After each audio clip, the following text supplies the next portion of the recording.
Hello student, class 10 Ray Martin প্রশ্নবিচিত্রা মাধ্যমিক 2027 volume 1-এর যে model question paper 1, 2 এবং 3 তিনটে মডেল স্কুল রয়েছে।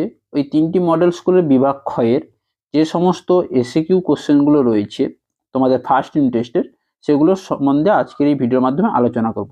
তাই ভিডিওটি স্কিপ না করে লাস্ট পর্যন্ত তোমরা দেখতে থাকো। তো প্রথম দেখো 1 নম্বর স্কুলে রয়েছে বিভাগ ক্ষয়ের কোশ্চেনগুলো দেখে নাও। ক্রোমাটিন তন্তুর জিনগতভাবে বেশি সক্রিয় অংশটি হলো ইউক্রোমাটিন। সঠিক উত্তর হবে ইউক্রোমাটিন। নিচে অ্যান্সারগুলো দেওয়া আছে, দেখে নেবে। 2.2 দেখো, উজ্জ্বল আলোকে চোখ বন্ধ হওয়া এটি একটি কি প্রতিবর্ত ক্রিয়া? এটি একটি সহজাত প্রতিবর্ত ক্রিয়া।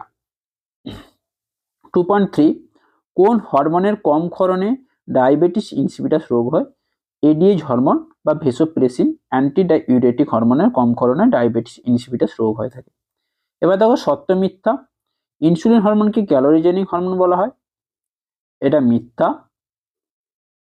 বল ও সকেট অস্থিসন্ধির সংশ্লিষ্ট অস্থি দুটির একটি তলে 180 ডিগ্রিতে বিচলন ঘটে, এটাও মিথ্যা। জোড়বদ্ধ সমসংস্থ ক্রোমোজোম দ্বয়কে ডায়াড বলা হয়, এটাও মিথ্যা। এবার দেখো নেক্সট কোশ্চেন দেখো, স্তম্ভ এবং বিস্তম্ভ। স্তম্ভ বিস্তম্ভে দেওয়া আছে মিওসিস কোষ বিভাজন। মিওসিস কোষ বিভাজন হচ্ছে প্রজাতির ক্রোমোজোম সংখ্যা ধ্রুবক রাখা। সঠিক উত্তর হবে প্রজাতির ক্রোমোজোম সংখ্যা ধ্রুবক রাখে। ইন্টারফেজ হচ্ছে কোষচক্রের দীর্ঘস্থায়ী দশা। দুটি নিউরনের সংযোগস্থল, এটি হচ্ছে সাইন্যাপস। বোঝা গেল? নেক্সট দেখে নাও, এখানে দেওয়া আছে দেখো স্তম্ভ মিওসিস কোষ বিভাজন প্রজাতির ক্রোমোজোম সংখ্যা ধ্রুবক রাখে। ইন্টারফেজ হচ্ছে কোষচক্রের দীর্ঘস্থায়ী দশা, দুটি নিউরনের সংযোগস্থল সাইন্যাপস। এবার দেখো 2.10 দেওয়া আছে দেখো, এক ব্যক্তি উত্তর লেন্সযুক্ত চশমা ব্যবহার করেন, তার চোখে কি ধরনের ত্রুটি আছে? তার চোখে হাইপারমেট্রোপিয়া ত্রুটি দেখা যায় বা দূরবদ্ধ দৃষ্টি ত্রুটি দেখা যায়। নেক্সট কোশ্চেন দেখো, অডিটরি হচ্ছে অন্তর্বাহী স্নায়ু, ভেগাস হচ্ছে মিশ্র স্নায়ু। সঠিক উত্তর হবে মিশ্র। তাহলে বোঝা গেল। তাহলে এই ছিল 1 নম্বর স্কুলের বিভাগ ক্ষয়ের কোশ্চেনগুলো। এবার দেখো 2 নম্বর স্কুল। 2 নম্বর স্কুলে দেখো বেলদা গঙ্গাধর একাডেমি বিভাগ ক্ষতে কোনগুলো থাকছে? অ্যাকশনের মেডুলারি শীথ ও নিউরোলোমের মাঝে কোন কোষ থাকে? সোয়ান কোষ। সঠিক উত্তর হবে সোয়ান কোষ। 2.2 দেখো, ক্রোমোজোমের প্রান্তীয় মেরুকে আমরা কি বলবো? টেলোমিয়ার বলবো। সঠিক উত্তর টেলোমিয়ার। 2.3 মানুষের মধ্যে যদি মিওসিসের পরিবর্তে মাইটোসিস দ্বারা গ্যামেট উৎপন্ন হতো, তবে অপত্য সন্তানে একটি দেহকোষে অটোজোমের সংখ্যা কত হতো? 44টি। কত হবে? 44টি। এবার দেখো সত্য মিথ্যা। প্রাণীদেহে সাইটোকাইনেসিস ঘটে সেল প্লেট গঠনের মাধ্যমে, এটা মিথ্যা হয়েছে। 2.5 অ্যাড্রিনালিন হরমোন লালা গ্রন্থির ক্ষরণ ও পৌষ্টিনালীর বিচলন বৃদ্ধি করে, এটাও মিথ্যা। এবার দেখো অ্যান্ড্রোজেনের অপর নাম টেস্টোস্টেরন, এটা হচ্ছে সত্য। এবার দেখো স্তম্ভ বিস্তম্ভ।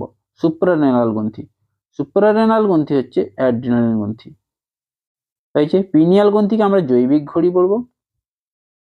অঙ্কোজিন হচ্ছে ক্যান্সার। বোঝা গেল? নেক্সট দেখো টেন্ডনের কাজ কি? সঠিক টেন্ডনের কাজ হচ্ছে পেশির সঙ্গে অস্থি বা হাড়কে যুক্ত রাখা। এবার দেখো বিষদৃশ্য শব্দটি বেছে লেখো। এখানে আইএএ আছে, এনএএ, আইপিএ, 2,4-D। তাহলে সঠিক উত্তর হবে 2,4-D।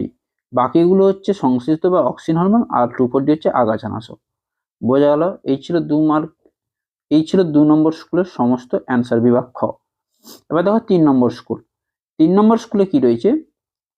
বিভাগ খতে আরএনএতে অবস্থিত অ্যাডিনিনের পরিপূরক N2 বেসটি হলো ইউরাসিল। 2.2 দেখো, জিব্বেরেলিন নিবেশিত ভাজক কলার বিভাজন ঘটিয়ে কাণ্ডের দৈর্ঘ্য বৃদ্ধি করে। হাঁটুর অস্থিসন্ধি এক প্রকার কি সন্ধি? কবজা সন্ধি।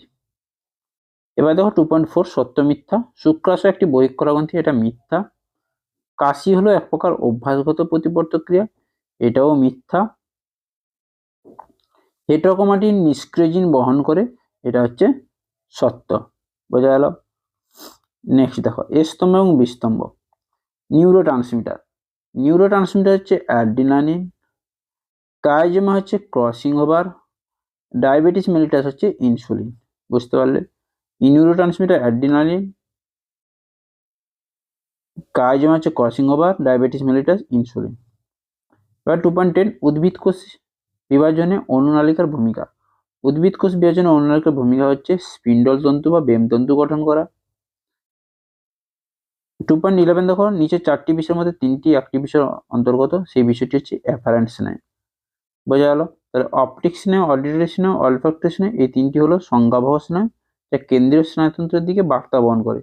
আর অ্যাফারেন্ট স্নায়ু হলো সংজ্ঞাবহ স্নায়ুর একটি সাধারণ নাম বা শ্রেণী, যার অধীনে এই 3টি স্নায়ু অন্তর্ভুক্ত থাকে।